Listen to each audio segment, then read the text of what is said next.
Hi guys. Today I decided I was going to share with you one of my very favorite things I ever got out of a book. I was going through a really difficult time, a really hard time, and I went to a women's retreat and I was discouraged and frustrated. Things were hard and I didn't really know my next steps. And I found a handout that they had in this little prayer room. You could go in there anytime you want, just spend some time with God. And I went in there not knowing what I was going to be doing, what it was going to look like. But they had this handout sitting on the table and it said, The Stages of the Journey. And it was from a book called The Critical Journey. I can't remember the author. I'm going to put a picture of the book here so you can see. But in The Critical Journey, they explain the stages of the spiritual journey that all of us Christians walk through, step by step by step. And as I read through this handout, I found it so encouraging to see where I had been and to see where I might be able to go by God's grace. So I wanted to show you guys the stages of the journey and what I learned and how it applies and how I've been able to use it in my ministry and then also just in my own life and understanding where I'm going, my kids too.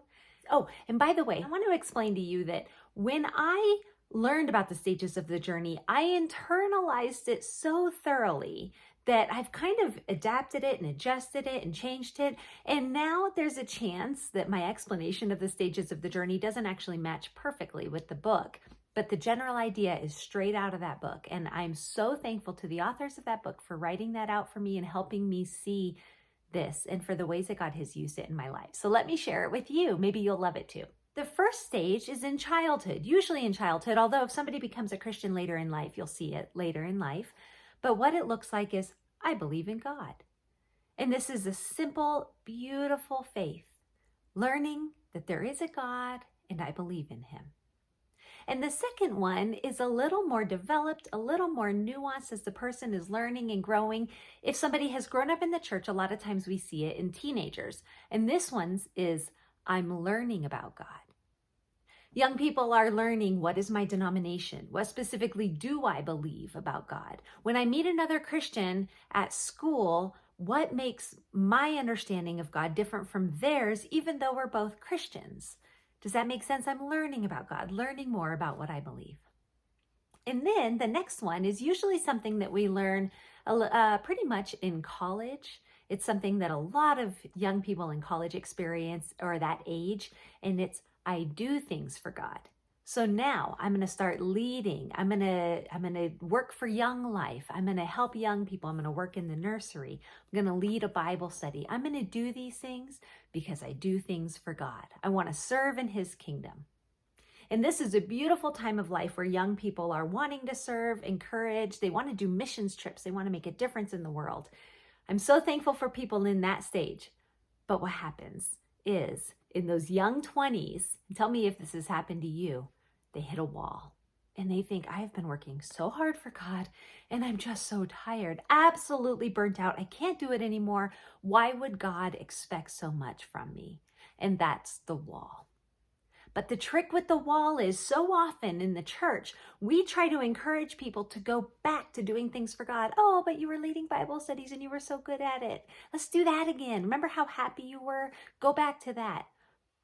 But what I learned through the stages of the journey is that the stages keep on going. And it's important not to just think that there's one stage that is the best one that you're supposed to just stay at and, gird up and go back and do things for God. But no, let's move through the wall. As it turns out, the wall's made out of Jell-O and you've got to just push through. Don't try to go backwards. Don't try to ignore the wall or avoid the wall. Push through. And as you're pushing through that wall, that is called the journey inward. This is where I was when I was learning about the stages of the journey. This one is so important because it's suddenly a re-engagement with the gospel. Okay, what do I believe now? I'm worn out. I feel like God's going to be mad at me if I quit serving him. What do I believe anyways about God? What do I believe about myself? And it's re-engaging with the gospel, and it's so important. So my quick encouragement to you guys is if you see somebody who has hit a wall, don't try to get them to go back to serving. Get them to push through that wall. What do you believe? Let's start talking about that. Let's talk it over. That's the journey inward.